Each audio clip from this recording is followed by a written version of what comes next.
Bismillahirrahmanirrahim. Assalamualaikum warahmatullahi wabarakatuh. Al-Fatiha ila hadrati Nabi Sayyidina Muhammadin sallallahu alaihi wa alihi wa sahbihi wa sallam. Kiramil Fatiha. A'udzubillahi minasyaitonir rajim. Bismillahirrahmanirrahim. Alhamdulillahi rabbil alamin. Ar-Rahmanirrahim. Maliki yaumiddin. Iyyaka na'budu wa iyyaka nasta'in. Ihdinas siratal mustaqim. Siratal ladzina an'amta 'alaihim ghairil maghdubi 'alaihim waladdallin. Amin. Alhamdulillahi rabbil alamin. Hamdan yuwafi ni'amahu wa yukafi'u mazida. Alhamdulillahi alladhi hadana lihadza wa ma kunna linahtadiya laula an hadana Allah. Ashhadu an la ilaha illallah wahdahu la sharika lah wa ashhadu anna sayyidana Muhammadan abduhu wa rasuluh.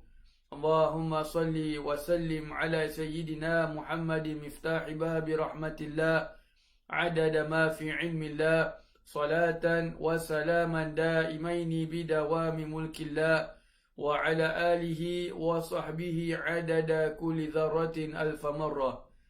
Allahumma salli wa sallim ala nuril anwar wa sirril asrar wa tiryaqil aghyar wa miftah babil yasar سيدنا ومولانا محمد المختار وآله الأطهار وأصحابه الأخيار عدد نعم الله وإفضاله. سبحانك لا علم لنا إلا ما علمتنا إنك أنت العليم الحكيم. رب اشرح لي صدري ويسر لي أمري واحلل عقدة من لساني يفقه قولي. Astaghfirullahal azim allazi la ilaha illa huwal hayyul qayyum wa atubu ilaihi, amma ba'du.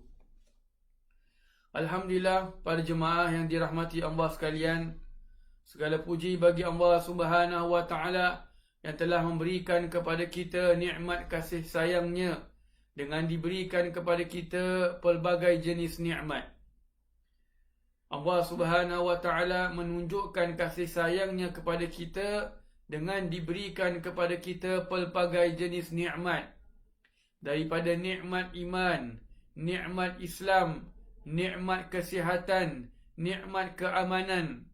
Ini semua adalah nikmat-nikmat yang besar, termasuk juga dijadikan kita umatnya Nabi sallallahu alaihi wa alihi wa sahbihi wasallam, umat yang sentiasa dirindui oleh Nabi sallallahu alaihi wasallam, senantiasa didoakan oleh Nabi sallallahu alaihi wasallam, senantiasa dirisaukan oleh Nabi sallallahu alaihi wasallam. Maka takdirnya Allah Subhanahu wa taala menjadikan kita daripada umatnya Nabi sallallahu alaihi wasallam merupakan antara nikmat-nikmat yang besar. Maka selalulah kita bersyukur kepada Allah Subhanahu wa taala atas nikmat-nikmat yang besar ini. Maka salah satu nikmat yang kita sekarang ini diberikan oleh Allah Subhanahu wa taala adalah kita ini dipertemukan sekali lagi dengan bulannya Nabi sallallahu alaihi wasallam. Bulan kelahiran junjungan alam, bulan kelahiran kekasih Allah Subhanahu wa taala, bulan Rabiul Awal.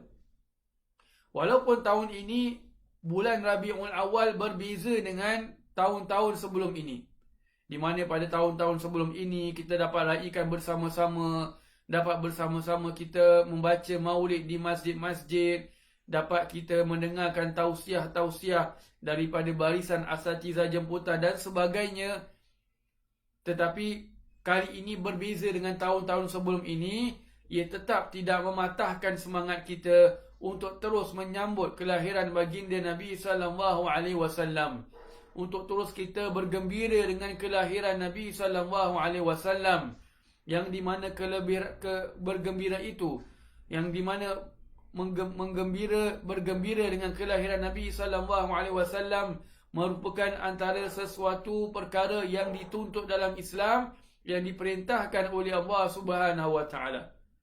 Maka marilah sama-sama kita dalam sepanjang bulan Rabiul Awal ini, bulan kelahiran Nabi sallallahu alaihi wasallam, kita menunjukkan kegembiraan kita dengan kelahirannya Nabi sallallahu alaihi wasallam, di mana kegembiraan itu kita boleh pilih mana saja yang kita nak. Sama ada kita nak menunjukkan kegembiraan kita itu dengan memperbanyakkan puasa. Daripada awal Rabiul Awal sampai kepada 12 Rabiul Awal. Ataupun kita nak menunjukkan kegembiraan kita itu dengan memperbanyakkan selawat kepada baginda Nabi SAW. Ataupun kita menunjukkan kegembiraan kita itu dengan memperbanyakkan sedekah, memperbanyakkan amal ketaatan kita kepada Allah Subhanahu Wa Taala dalam rangka menunjukkan kita ini bergembira dengan kelahirannya Nabi SAW. Para jemaah yang dirahmati Allah sekalian, maka juga kita boleh memilih. Salah satu cara kita menunjukkan kegembiraan kita dengan Nabi SAW ialah dengan membaca-baca dan dengan membaca sirah-sirahnya Nabi SAW sepanjang bulan yang mulia ini. Kita sedia maklum, khususnya pada jemaah lelaki, pada kaum lelaki yang menghadiri sembahyang Jumaat, di mana sudah 2 minggu atau sudah 3 minggu kita dipesan pada mimbar kita berkenaan dengan Nabi SAW. Maka bolehlah juga kita menerapkan dalam kehidupan seharian kita. Dalam bulan Maulid ini, dalam bulan Rabiul Awal ini, kita menunjukkan kegembiraan kita dengan membaca sirah-sirah Nabi SAW.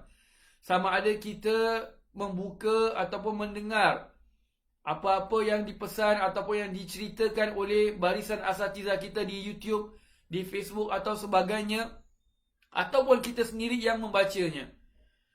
Bagi kita yang bacanya, sama ada kita membacanya secara ringkas ataupun kita membacanya secara detail. Terserah kita mengikut semangat kita masing-masing. Bagi yang tidak ada masa ataupun tidak waktu mempunyai masanya kurang, maka bolehlah dia memilih sirah Nabi SAW yang ringkas atau yang kita kenali dengan pembacaan Maulidin Nabi SAW. Susunan Maulid merupakan susunan ringkas sirah baginda Nabi SAW. Maka marilah sama-sama kita pada bulan yang mulia ini kita menunjukkan kegembiraan kita kepada Nabi SAW. Marilah pada khusus pada bulan yang mulia ini kita meninggalkan segala macam perselisihan. Kita meninggalkan segala macam persengketaan yang tidak ada kesudahannya. Kerana setiap persengketaan itu sangat menyedihkan hatinya Nabi SAW. Kerana kita ni semua adalah umatnya Nabi.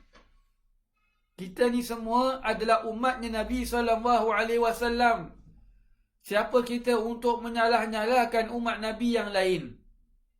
Kita merasa kita betul. Pihak yang lain juga merasa dia juga betul. Sampai bila kita nak berterusan dengan perselisihan yang seperti ini? Tidak boleh geng, tak boleh ngam kalau nampak orang yang lain pendapat dengan kita. Kita merasa kita saja yang benar, orang lain semua salah. Subhanallah. Maka dalam bulan Rabiul Awal ini kita tinggalkan segala macam persengketaan, perselisihan yang tidak ada berkesudahan. Tunjukkan kasih sayang kita dengan umatnya Nabi SAW.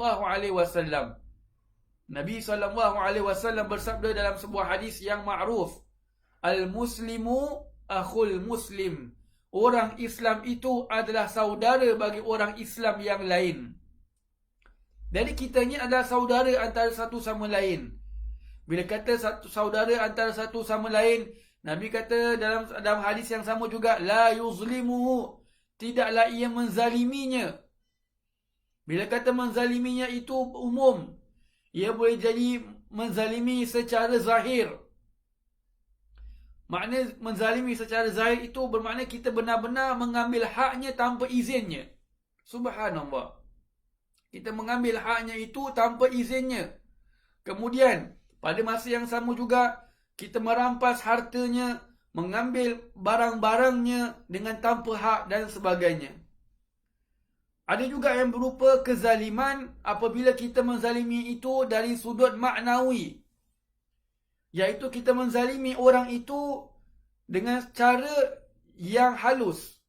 Seperti mengaibkan dia, mengumpat dia, memburukkan nama dia di halayak ramai, menceritakan tentang keaiban-keaiban dia, sedangkan keaiban itu telah berlalu lama, dia sudah meninggalkan perkara-perkara tersebut, maka itu dikira sebagai kita menzalimi orang tersebut. Sama juga di antara rangka menzalimi orang lain adalah kita memutuskan hubungan silaturahim kita dengan orang tersebut. Terutama lagi jika mana kita memutuskan hubungan silaturahim kita itu dengan sebab-sebab yang tidak ada kesudahannya. Membincangkan perkara-perkara yang sudah dibincangkan oleh para ulama, yang terang memang sudah ada perselisihannya, kita memilih untuk menjadikan iaitu satu topik yang boleh dijadikan antara kita itu persengketaan, di mana persengketaan itu dikira sebagai kita menzaliminya. Subhanallah. Maka kita dalam bulan Maulid ini renungkan hadis Nabi SAW ini. Al-Muslimu akhul Muslim. Orang Islam itu bersaudara dengan orang Islam yang lain. La yuzlimuhu, ia tidak menzaliminya. Jikalaulah kita memang ada perselisihan, ada tergesel, subhanallah, kita tergesel kerana kita tak setuju dengan pendapat yang diberikan oleh dia. Dia kata, "Alah ustaz, dia tu seorang je betul. Saya yakin ni, saya demi dalil ni terang. Nabi dah kata terang ni, tidak ada lagi kata Nabi yang lain." Subhanallah. Apakah kita nak menangkan pendapat kita dan menolak sabdanya Nabi SAW? Kalau kita nak maksudnya apa? Kita nak menangkan pendapat kita, kita lagi nak pertahankan pendapat kita dengan keadaan kita itu menolak sabdanya Nabi SAW, di mana Nabi sabda tadi, Al-Muslimu akhul Muslim. Orang Muslim itu bersaudara dengan orang Islam yang lain. La yuzlimuhu, ia tidak menzaliminya. Subhanallah. Maka marilah sama-sama kita pada bulan yang mulia ini, kita sama-sama hilangkan persengketaan kita, tinggalkan perselisihan di antara kita. Subhanallah. Janganlah kita membuat perkara-perkara yang dapat mendatangkan kesedihannya Nabi SAW. Maka insya-Allah sepanjang bulan Maulid ini, khususnya pada 12 malam yang pertama bulan Rabiul Awal ini, kita akan sama-sama menghayati, ataupun marilah sama-sama kita mengupas apa yang ada di dalam kitab Maulid Ad-Dibai, di mana perkara ini sudah diterangkan atau sudah kita mula 2 tahun yang lalu. Kita sambung mengikut tahun yang depan, sambung lagi bacaan ataupun penerangan yang tidak sempat diselesaikan pada tahun yang lalu. Subhanallah. Jadi kita cuba akan mengupas apa yang tertulis dalam kitab Maulid Ad-Dibai, supaya kita ini lebih memahami kandungan isi dalam kitab Maulid Ad-Dibai, dan supaya kita juga dapat memahami bagaimana indahnya, betapa indahnya bahasanya dan susunannya, yang disusun oleh Al-Imam Abdul Rahman Ad-Dibai rahimahullah ta'ala. Jadi insya-Allah sampai di sini saja tazkirah ringkas pada malam pertama ini. InsyaAllah kita akan sambung pada malam yang kedua, pada esok malam, berkenaan dengan sambungan daripada apa yang telah kami berhenti pada tahun yang lepas, insyaAllah. Ilahuna, Assalamualaikum warahmatullahi wabarakatuh.